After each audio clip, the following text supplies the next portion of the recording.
Diyan. Hi everyone! Happy Sunday!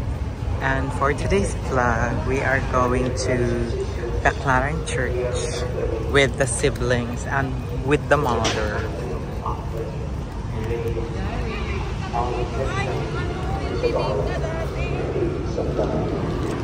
Ito ang current situation dito sa Baclaran. Dami pa din tao.